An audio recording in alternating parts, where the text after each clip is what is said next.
نحمده ونصلي ونسلم على رسوله الكريم أشهد أن لا إله إلا الله وحده لا شريك له وأشهد أن محمدا عبده ورسوله صلی اللہ علیہ وسلم اما بعد۔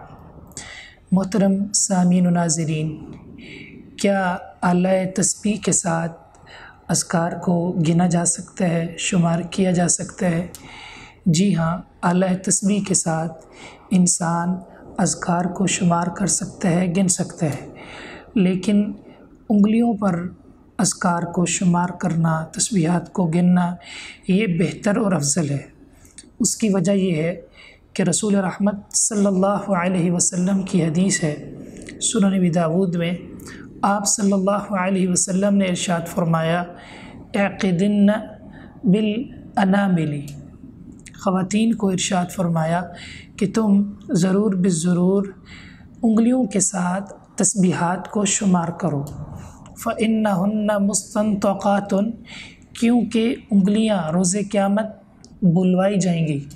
جو بھی انسان انگلیوں پر اذکار کرے گا تو یہ گواہی دیں گی، انگلیاں روز قیامت گواہی دیں گی، یعنی اذکار کی گواہی دیں گی۔ تو حافظ ابن عثیمین رحمہ اللہ تعالی اس حدیث کے تحت فرماتے ہیں کہ انگلیوں پر اذکار کرنا 3 وجوہات کی بنا پر بہتر اور افضل ہے۔ پہلی وجہ یہ ہے کہ یہ رسول اللہ صلی اللہ علیہ وسلم کی تاکید ہے کہ تم انگلیوں پر اذکار کرو، اذکار کو شمار کرو۔ دوسری وجہ یہ ہے کہ جب انسان انگلیوں پر اذکار کرتا ہے تو اس کی توجہ بھرپور رہتی ہے، پوری طرح دھیان اور توجہ کے ساتھ وہ اذکار کرتا ہے۔ اور تیسری وجہ یہ ہے کہ انگلیوں پر اذکار کرنے میں، اذکار کو شمار کرنے میں ریاکاری کا شبہ بہت کم ہے، یعنی ریاکاری سے انسان بچ جاتا ہے۔ تو ان 3 وجوہات کی بنا پر انگلیوں پر اذکار کرنا بہتر اور افضل ہے۔ البتہ آلہ تسبیح کا استعمال کرنا بھی جائز ہے، آلہ تسبیح کا استعمال بھی درست ہے۔ اس کی دلیل سنن ترمذی اور سنن ابی داود میں حدیث ہے، سیدنا سعد بن ابی وقاص رضی اللہ تعالی عنہ فرماتے ہیں کہ ہم اللہ کے رسول صلی اللہ علیہ وسلم کے ساتھ ایک دفعہ ایک عورت کے پاس پہنچے، اس کے سامنے گٹھلیاں پڑی تھیں، کنکریاں پڑی تھیں، تو تسبح بھی، اور وہ ان کنکریوں کے ذریعے سے اذکار کو، تسبیحات کو شمار کر رہی تھی، گن رہی تھی۔ اب یہ رسول اللہ صلی اللہ علیہ وسلم کی تقریری حدیث ہے۔ تقریری حدیث کا معنی یہ ہے کہ کوئی کام آپ کے سامنے کیا جائے اور آپ اس کا انکار نہ کریں، اس پر نکیر نہ فرمائیں، آپ خاموشی اختیار کریں، تو اس کو تقریری حدیث کہتے ہیں۔ اگر یہ کام دین نہیں تھا، یہ شریعت کے مخالف تھا، تو فوراً اللہ کی طرف سے وحی نازل ہوتی اور رسول اللہ صلی اللہ علیہ وسلم اس کو روک دیتے، اس سے منع کر دیتے، لیکن آپ نے روکا نہیں، آپ نے خاموشی اختیار کی ہے، تو معلوم ہوا کہ آلہ تسبیح کو استعمال کرنا یہ درست ہے، جائز ہے۔ اس لیے ہمیں سلف صالحین میں بھی اس کی کئی مثالیں ملتی ہیں۔